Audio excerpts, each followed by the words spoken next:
तर गाइस माझा स्वतःचा रिझल्ट तुम्ही बघू शकता आणि नेक्स्ट डेला तुम्हाला तुमची स्किन बघून सगळेजण विचारतील की तू चेहऱ्यासाठी काय केलं आहे, काय ट्रीटमेंट केली किंवा काय जादू केली. एवढा छान ग्लो तुम्हाला येणार आहे.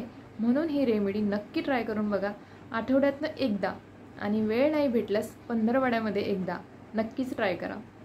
हाय हॅलो नमस्कार, स्वागत आहे तुमचं ब्युटी विथ आद्यामध्ये. थंबनेल बघून जर तुम्ही इथे आलेला आहात तर अगदी योग्य प्लॅटफॉर्मवर आहात, कारण आपण घरच्या घरी क्लीनअप करतो आहोत आणि याच्या संपूर्ण स्टेप मी इथे दाखवलेल्या आहेत. त्यामुळे व्हिडिओ स्किप न करता बघावा. चेहरा स्वच्छ करण्यासाठी पहिली गरज असते ती म्हणजे स्वच्छ पाणी, स्वच्छ हात आणि तुमच्या त्वचेच्या प्रकाराला साजेसा असा फेसवॉश. फेसवॉश केल्यामुळे आपले त्वचेची छिद्र देखील स्वच्छ होतात.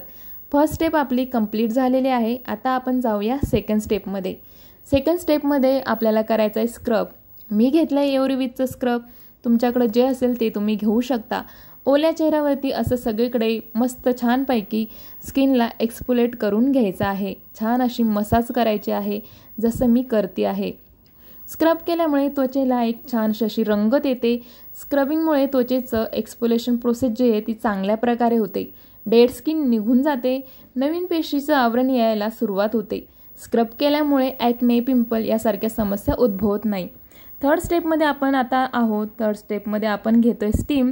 तर स्टीम घेतल्याने काय फायदे होते हे आपण जाणून घेऊया. स्टीम घेतल्याने आपले ओपन पोर्स ओपन होतात. ब्लॅक हेड्स, व्हाईट हेड्स या समस्या उद्भवत नाही आणि त्याचबरोबर ब्लड सर्क्युलेशन चांगल्या प्रकारे होते. त्यामुळे स्किनला चमक येते, त्वचा टाईट आणि ग्लोईंग बनते. तर आपलं झालेले आहे स्टीम घेऊन. त्यानंतर चांगला चेहरा मी धुवून घेतलाय आणि चांगल्या प्रकारे स्वच्छ टॉवेलने आपल्याला असं डॅब करून मस्त ड्राय करून घ्यायचं आहे. त्यानंतर आपल्याकडे ज्या टूल्स असतील अवेलेबल, आता माझ्याकडे ह्या टूल्स आहेत त्यामुळे मी हे घेतले. आणि आपल्या नाकावर येणारे व्हाईट हेड्स, ब्लॅक हेड्स जे आपल्याला खूप सतावतात, जेव्हा आपण मेकअप करतो आणि छान दिसायचं ठरवतो त्याच वेळी ते दिसतात, तर त्यांना लपवू तर शकत नाही, पण असं 15 दिवसाला किंवा 8 दिवसाला हे करायलाच हवं. तर मी ते 8 दिवसाला करत असते. माझी आहे ड्राय स्किन आणि ज्यांची सेन्सिटिव्ह असते त्यांनी तर बिलकुल हे टूल्स वापरू नका. माझं सजेशन असं आहे. तर खूप सारी अशी घाण निघालेली आहे. आता आपण लेप लावून घेऊया. तर मी इथे घरच्या घरी लेप करते आहे. लेप आपण बनवून घेऊया. तर मी इथे घेतले एक बाउल. त्याच्यामध्ये मी घेते बेसन पीठ 1 चमचा घेतलेला आहे. त्याचबरोबर मी इथं 1/2 चमचा हळद घेतली आहे. हळद ही आमची घरच्या शेतातील आहे, त्यामुळे प्युअर आहे मस्त. त्यानंतर मधसुद्धा मी गावचंच घेतलेलं आहे. तुमच्याकडे जे अवेलेबल आहे ते तुम्ही घेऊ शकता, कारण आता सगळ्यांनाच प्युअर गावचं मिळेल असं नाही. आता माझ्याकडे होतं म्हणून मी 1/2 चमचा इथे मध घेतलेला आहे. तर मधाचा हा सगळा लेप खूपच आपल्या त्वचेला छानसा असा बेनिफिट देऊन जाणार आहे. त्यानंतर इथं मी घेतलं आहे 1 चमचा दूध. तर दूध हे मॅजिकल आहे खरंच. खूप छान असं ही पेस्ट आपली आता तयार होणार आहे. तर असं सगळं असं मिक्स करून घ्यायचं आहे आणि आपली पेस्ट तयार झालेली आहे. तर ह्या पेस्ट बनल्यानंतर याचा काय फायदा होतो हे जाणून घेऊया आपण. कारण हळदीमुळे काय होतं, त्वचा ही चांगल्या प्रकारे एक्सफोलिएशन होते आणि चेहऱ्याला नैसर्गिक चमक येते. हळदीमध्ये काय असतं, कर्क्युमिन नावाचं घटक असतं. त्यामुळे आपल्या फाईन लाईन्स किंवा आपले रिंकल्स वगैरे जे वाढतात, आपलं वाढतं वय हे हळदीमुळं कमी होण्यास सुरुवात होते.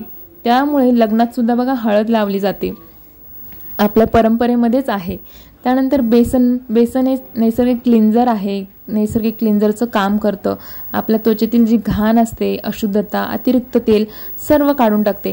पिंपलपासून आपली सुटका होते. त्वचा चमकदार सुंदर बनते. अजून काय पाहिजे आहे की नाही. आणि ज्यांची कोरडी स्किन आहे, आता जसं की माझ्या त्वचेचा प्रकार हा ड्राय आहे, त्यामुळे मी 15 दिवसातनं एकदाच करते. तुमची जर ऑइली स्किन असेल तर तुम्हाला याचा खूप छान बेनिफिट मिळेल. मध तर एकदम त्वचा ब्राईट करतो आणि पिंपलपासून सुद्धा आपला बचाव होतो. मधाचा उपयोग कोरड्या स्किनसाठी तर वरदानच आहे. आणि तुम्ही बघू शकता 15 मिनिटानंतर कसा छान असा ग्लो आलेला आहे. बघू शकता तुम्ही किती मस्त छान असा आपण सगळ्या स्टेप केल्यामुळे. आणि हा लेप फक्त कमी प्रोडक्टमध्ये आपण तयार केलेला आहे. तर बघू शकता मी वॉश केला आहे माझा चेहरा आणि इथे टॉवेलनी पुन्हा एकदा स्वच्छ पुसून घेते. त्यानंतर आपल्याला लास्ट स्टेप करायची आहे विटॅमिन ई. विटॅमिन ईची कॅप्सूल मी इथे घेतलेली आहे.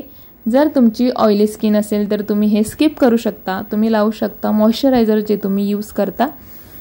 तर माझ्या आहे ड्राय स्किन, त्यामुळे मी इथं पूर्ण कॅप्सूल हातावर माझ्या घेतलेली आहे आणि माझ्या संपूर्ण फेसला मी असं लावून घेते. आणि जे मसाज आहे ते मी मसाज करते आहे, कारण मसाज केल्याने काय होतं, छान असा ग्लो येतो, त्वचा दुसऱ्या दिवशी मस्त चमकायला लागते. तर मी अशा मस्त मसाज करते ज्यामुळे मला छान वाटेल. आणि वरच्या साईडला असं लिफ्ट करून घेते आहे. तर बघू शकता तुम्ही मस्त असा ग्लो आलेला आहे. जर तुमची स्किन ऑइली असेल तर तुम्ही नक्कीच व्हिटॅमिन ई कॅप्सूल स्किप करू शकता, कारण याने चिकट होते स्किन. चला, तर आपले होठसुद्धा ड्राय, ओठांना पण मी लिप बाम लावून घेतलेला आहे, कारण त्यामुळे आपले ओठसुद्धा खूप छान आणि मस्त असे पिंकिश दिसायला लागतात. तर गाईस, माझा स्वतःचा रिझल्ट तुम्ही बघू शकता. आणि नेक्स्ट डेला तुम्हाला तुमची स्किन बघून सगळेजण विचारतील की तू चेहऱ्यासाठी काय केलं आहे, काय ट्रीटमेंट केली किंवा काय जादू केली, एवढा छान ग्लो तुम्हाला येणार आहे. म्हणून ही रेमेडी नक्की ट्राय करून बघा, आठवड्यातनं एकदा, आणि वेळ नाही भेटल्यास 15 एकदा नक्कीच ट्राय करा. मी दर आठवड्याला असंच काही ना काही DIY घरीच करत असते, त्यामुळे माझी स्किन ही व्यवस्थित अशी झालेली आहे. अगोदरच्या स्किनमध्ये आणि आत्ताच्या स्किन टोनमध्ये खूप डिफरंट झालेला आहे.